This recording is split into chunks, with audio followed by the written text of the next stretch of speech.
बड़ी खबर, राज्यसभा के लिए कांग्रेस की एक और लिस्ट आ गई है। कर्नाटक, तेलंगाना, एमपी से कांग्रेस उम्मीदवारों का ऐलान हुआ है। कर्नाटक से 3, तेलंगाना से 2 और एमपी से 1 उम्मीदवार। अजय माकन, नासिर हुसैन को कर्नाटक से राज्यसभा का टिकट दिया गया है। जीसी चंद्रशेखर कर्नाटक से कांग्रेस के उम्मीदवार होंगे और मध्य प्रदेश से अशोक सिंह कांग्रेस के उम्मीदवार बने हैं। रेणुका चौधरी, एम अनिल तेलंगाना से उम्मीदवार बनाए गए हैं।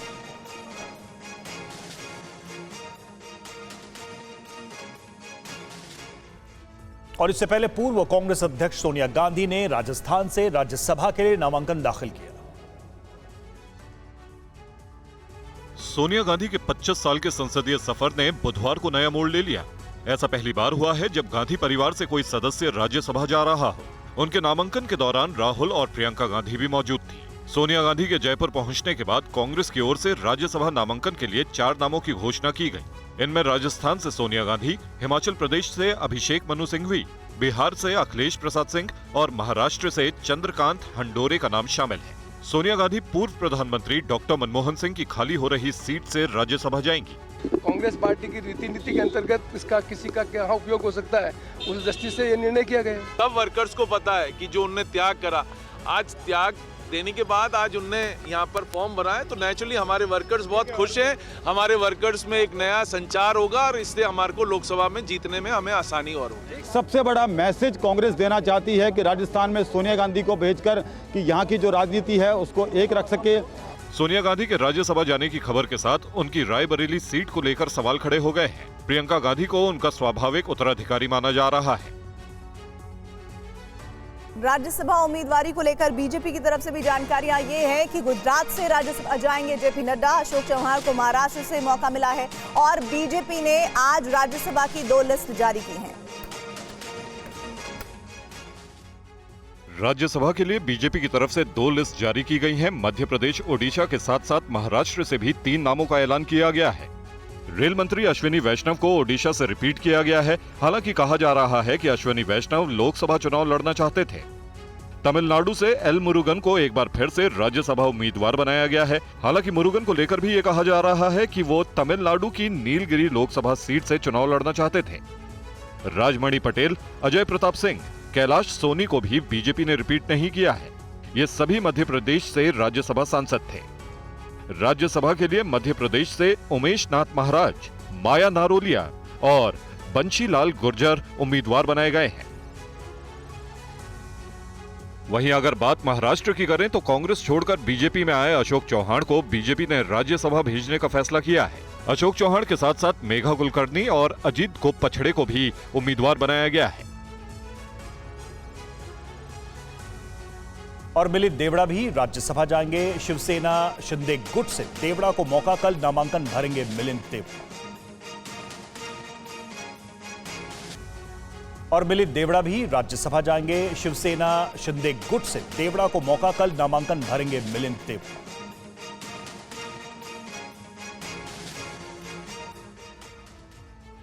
भारतीय किसान यूनियन उग्राहन गुट का बड़ा फैसला, कल रेलवे ट्रैक जाम करने का ऐलान किया उन्होंने। प्रदर्शनकारियों पर पुलिस की कार्रवाई से वो नाराज हैं।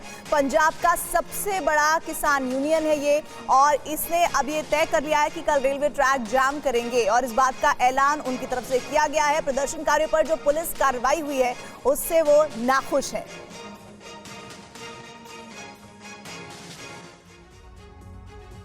और दिल्ली कूच के दूसरे दिन भी प्रदर्शनकारियों ने कई जगह हंगामा किया, कई जगह पुलिस को मशक्कत करनी पड़ी। इस बीच आम लोग आज भी बेहाल नजर आए। तस्वीरें शंभू बॉर्डर पर मचे घमासान की हैं। दिल्ली कूच के दूसरे दिन पुलिस और प्रदर्शनकारियों के बीच खींचतान मची रही। पुलिस प्रदर्शनकारियों को रोकने की कोशिश करती रही और प्रदर्शनकारी आंसू गैस के गोले को निष्क्रिय करने के लिए गीली बोरियों का इस्तेमाल करते रहे। शंभू बॉर्डर पर आज पूरा हाईवे जाम रहा। उपद्रव मचता रहा। प्रशासन की कोशिश के बावजूद प्रदर्शनकारी हटने को तैयार नहीं हुए। प्रदर्शनकारियों ने आज पतंगबाजी भी की ताकि आसमान में ड्रोन को रास्ता न मिल सके। प्रदर्शन के दौरान धुएं से किसी तरह की दिक्कत ना हो, इसके लिए लोग खास तरीके का चश्मा लेकर भी पहुंचे थे। टिकरी बॉर्डर पर भी किसान आज दिन भर जमे रहे और दिल्ली में दाखिल होने की कोशिश करते रहे। कुछ इसी तरह के हालात सिंघू बॉर्डर पर भी नजर आए, जहां प्रदर्शनकारियों को रोकने के लिए पुलिस को मशक्कत करनी पड़ी। सुरक्षा बलों की तैनाती गाजीपुर बॉर्डर पर भी नजर आई। इस बीच किसान कूच के दूसरे दिन भी आम लोग परेशान नजर आए। ट्रैफिक में फेरबदल करने की वजह से कई जगहों पर जाम की तस्वीरें देखने को मिली। और जालंधर में बैठक के बाद एसकेएम का बयान, कल 11 से 2 बजे तक टोल प्लाजा फ्री कराएंगे। 16 फरवरी को भारत बंद का ऐलान किया गया है, एसकेएम ने कहा है, और 18 फरवरी को लुधियाना में बड़े फैसले लिए जाएंगे।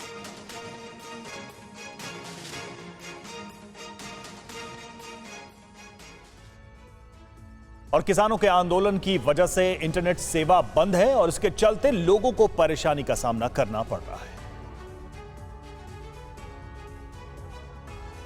किसानों के जारी आंदोलन की वजह से हरियाणा के कई जिलों में 11 फरवरी से इंटरनेट सेवा बंद है, जिसकी वजह से दुकानदारों और छात्रों को काफी नुकसान झेलना पड़ रहा है। स्टूडेंट्स को भी भारी परेशानियों का सामना करना पड़ रहा है, क्योंकि इस समय बोर्ड की परीक्षाएं सिर पर हैं। ऐसे में विद्यार्थियों के अलावा व्यापारी वर्ग की भी चिंता है कि अगर किसान आंदोलन लंबा चला तो उनके लिए आगे परेशानियां और बढ़ सकती हैं। बिना किसी अल्टीमेटम के बंद कर दिया है। बड़ी परेशानी हो रही है, क्योंकि ज़्यादातर पेमेंटें हम गूगल पे से करते हैं, ना कोई पेट्रोल पवा पा रहे हैं, ना कोई दुकान से सामान खरीद पा रहे हैं। नेट की वजह से तो बहुत सारी प्रॉब्लम्स हो रही हैं। कामकाज सारे ठप पड़े हैं। ऑनलाइन जो भी ट्रांजैक्शन है या ऑनलाइन वर्क है जो, तो सारे का सारा बंद हो चुका है। किसान आंदोलन कब तक चलेगा ये थोड़ी ना पता है। 3 दिन हो गए प्रॉब्लम हो रही है। 10-20 रुपये वाली कोई चीज़ बच्चा लेता है, कोई भी कॉलेज पढ़ने वाले बच्चे जेब में पैसे रखते नहीं है। ऑनलाइन पेमेंट नहीं हो पा रही, उसके बाद से वापस आते हैं। छोटी छोटी दुकानदारी है, उसी पे असर पड़ रहा है। भारतीय किसान यूनियन के चढ़ूनी गुट की बैठक, किसानों के दिल्ली कूच पर हुई चर्चा। चढ़ूनी गुट ने किसानों की मांगों का समर्थन किया है। 15 फरवरी को फिर बैठक होगी।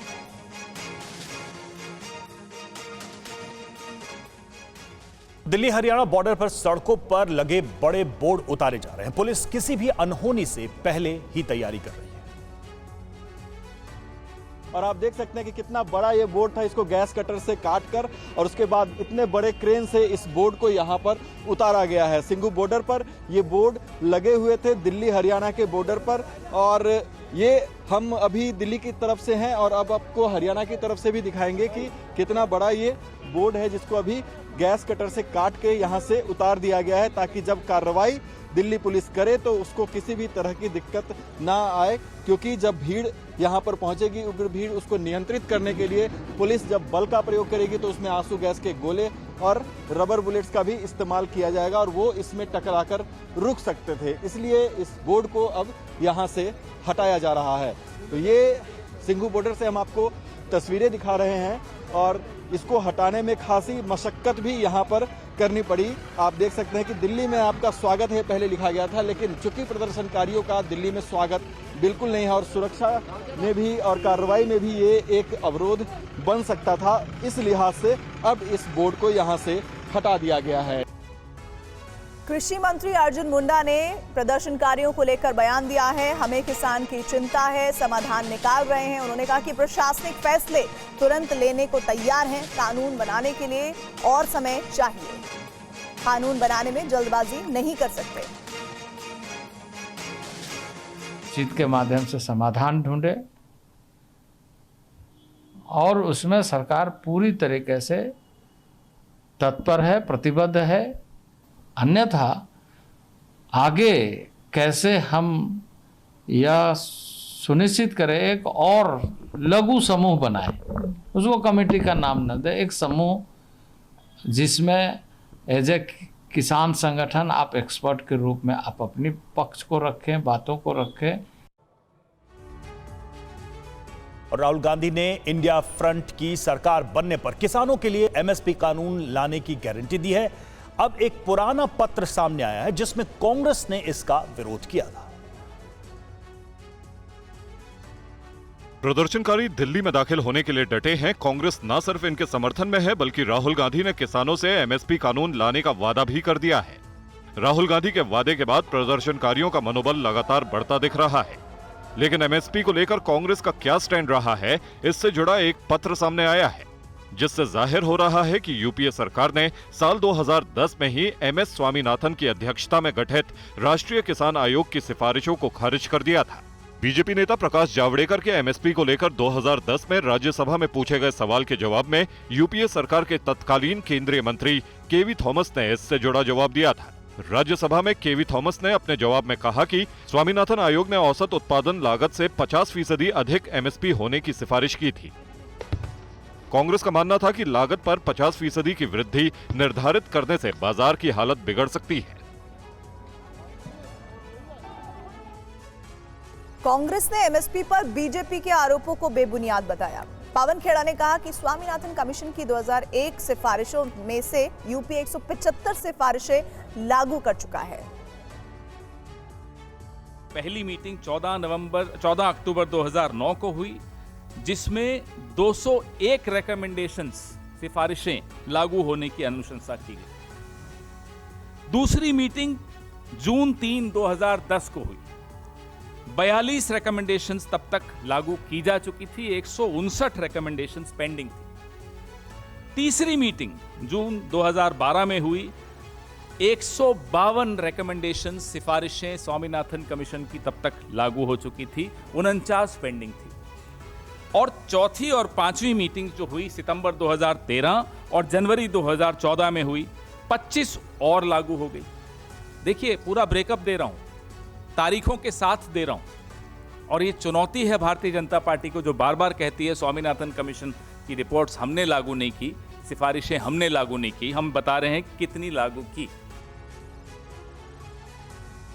किसान नेता राकेश टिकैत ने कहा है कि सरकार से बगैर बातचीत और समाधान के किसान वापस पंजाब नहीं जाएंगे। समाजवादी पार्टी महासचिव रामगोपाल यादव ने भी कहा कि धीरे धीरे आंदोलन और बढ़ेगा। हमारा है कि सरकार उस मूवमेंट से बातचीत करे, जैसे पहले भी 2 दौर की बात हुई है, दोबारा फिर वे बैठ गए। किसान वापसी नहीं जाएगा, सरकार छेड़खानी मत करे उनके साथ में, वो बैठेगा या तो वो आगे जाएगा दिल्ली की तरफ, वो पंजाब नहीं जाएगा। बगैर बातचीत के समाधान के वो वापसी जाएगा ही नहीं। ऊपर से बम्पर साए जा रहे हैं किसानों के ऊपर, ऐसा कभी देखा सुना नहीं होगा। सड़क पर गीले गाड़ी जा रही हैं, लगातार हिंसा होता जा रहा है किसान आंदोलन। भाई शांतमय तरीके से आ रहे हैं, आपको दिल्ली आने नहीं देना चाहते उन्हें, तो फिर हिंसा किसान जिम्मेदार, उसके लिए नहीं प्रशासन जिम्मेदार है। किसान आंदोलन को लेकर अनिल विज का बड़ा बयान। किसानों का मकसद समझ से बाहर है। उन्होंने कहा कि केंद्र सरकार 2 बार चंडीगढ़ में बात कर चुकी है। अनिल विज ने कहा कि एमएसपी की रिपोर्ट 2004 में आई, कांग्रेस ने लागू क्यों नहीं की? पंजाब सरकार ने किसानों को रोकने की कोशिश नहीं की। दिल्ली जाके बातचीत करनी है, वो सारे मंत्री और अधिकारी जब चंडीगढ़ आ गए तो आपने बात नहीं की। इसका मतलब आपका मकसद कुछ और है। और मुझे तो बहुत हैरानगी लग रही है कि पंजाब सरकार ने नोटिस जारी करा है कि हमारी सीमा में ड्रोन मत भेजो। ये हिंदुस्तान पाकिस्तान हो गया। अगर हमारी पुलिस को मार के कोई पंजाब में भाग जाएगा तो क्या हम उसके पीछे जा नहीं सकते? क्या उसको हम पकड़ नहीं सकते हैं? और अमृतसर से ये जत्थे चले, आपने रास्ते में एक भी जगह रोकने की कोशिश नहीं की। इसका मतलब ये है कि आप दिल्ली को दहलाना चाहते हो। किसान नेता जगजीत सिंह डल्लेवाल का बड़ा बयान सामने आया है। शेलिंग बंद होने तक बातचीत नहीं, ये डल्लेवाल ने कहा है। टीयर गैस शेलिंग रोकने पर ही बात होगी और राज्य या केंद्र किसी भी सरकार से बात नहीं।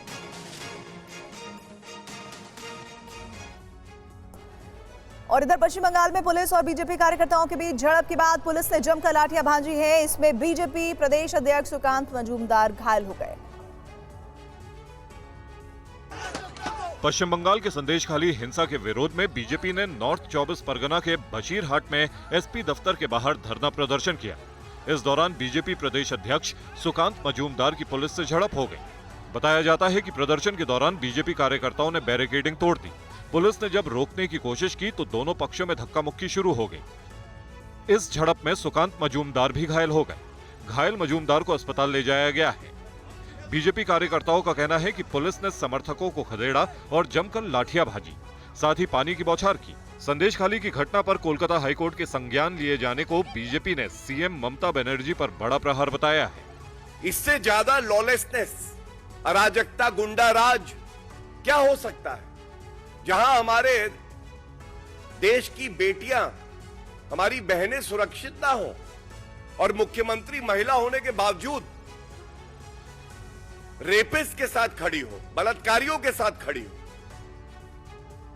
और महाराष्ट्र में मराठों का विरोध प्रदर्शन, धाराशिव में बसों पर किया गया पथराव। मनोज जरांगे की तबीयत बिगड़ने से समर्थक नाराज।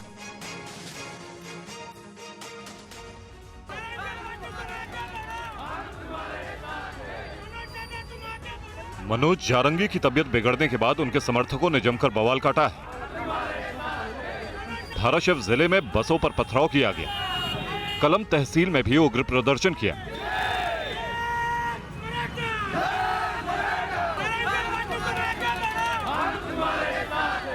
मंजरा नदी के पुल पर मराठा समुदाय के लोगों ने टायर जलाया, हाईवे पर गाड़ियों की आवाजाही रोक दी।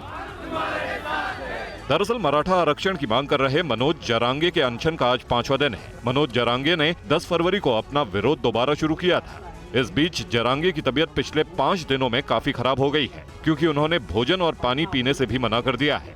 मनोज जरांगे को बोलने में भी काफी तकलीफ हो रही है। उनके गिरते स्वास्थ्य को देखकर उनके सहयोगियों की चिंता बढ़ती जा रही है। भूख हड़ताल पर डटे रहने के कारण जरांगे का स्वास्थ्य लगातार बिगड़ता जा रहा है। वहीं उनके समर्थक लगातार विरोध प्रदर्शन करते नजर आ रहे हैं। समाजवादी पार्टी के राष्ट्रीय महासचिव स्वामी प्रसाद मौर्य के इस्तीफा देने के बाद यूपी में सियासत गर्म है। कयास है कि वो बीजेपी का हाथ थामेंगे। टीवी 9 भारतवर्ष से बातचीत में उन्होंने कहा कि फिलहाल गेंद अखिलेश यादव के पाले में है। क्या कारण था? कारण तो अपने आप त्यागपत्र में स्पष्ट रूप से उल्लिखित, उसके अतिरिक्त कोई और कारण नहीं। त्यागपत्र ही पर्याप्त है। इन कारणों को मुख्य रूप से सार्वजनिक कर दिया गया है और जैसा कि मेरे बयान को निजी बयान कह करके राष्ट्रीय महासचिव पद की गरिमा का मजाक उड़ाया जा रहा था। एक राष्ट्रीय महासचिव का बयान पार्टी का, एक राष्ट्रीय महासचिव का बयान निजी, ये भेदभाव क्यों? इस पर मैंने सवाल खड़ा किया है और मैंने स्पष्ट इस बात को इंगित किया है कि अगर ये पद ही भेदभावपूर्ण है तो भेदभावपूर्ण पद पर बने रहने का कोई औचित्य नहीं है। मेरा इस्तीफा स्वीकार किया। और स्वामी प्रसाद मौर्य के समाजवादी पार्टी से इस्तीफा देने पर अखिलेश यादव ने क्या कहा, आइए सुनते हैं। राजनीति में ऐसा समय आता है, उस समय को हम लोग देख रहे हैं। तो क्या लग रहा है इसके पीछे बीजेपी कोई चाल हो सकती है? किसी की कोई चाल नहीं है। ओपी राजभर आदमी को अपने आप को धोखा नहीं देना चाहिए। तो माना जाए कि नाराजगी है उनकी टिकट न मिलने से स्वामी प्रसाद मौर्य जी की। कोई किसी की नाराजगी नहीं है। मैं तो बस इतना ही कहूंगा, किसी भी व्यक्ति को अपने खुद को धोखा नहीं देना चाहिए। ओपी राजभर ये सब ड्रामा बता रहे हैं। कौन कह रहा है? वो तो ठीक कह रहे होंगे, मुझे लगता है। मैं उनके बारे में भी कुछ नहीं कहना चाहता हूँ। तो अगर लोकसभा चुनाव है, देखिए हमारे आपके लिए ये सवाल चटपटे इसलिए भी अच्छे लग सकते हैं कि लोग इनको सुनना और देखना चाहते हो। इसलिए हो सकता है आपकी टीआरपी, आपके सब्सक्राइब बढ़ जाएं। प्रधानमंत्री नरेंद्र मोदी रविदास जयंती के मौके पर अगले हफ्ते वाराणसी दौरे पर आ सकते हैं। पीएम मोदी के दौरे से पहले सीएम योगी आदित्यनाथ ने सीर गोवर्धनपुर में तैयारियों का जायजा लिया।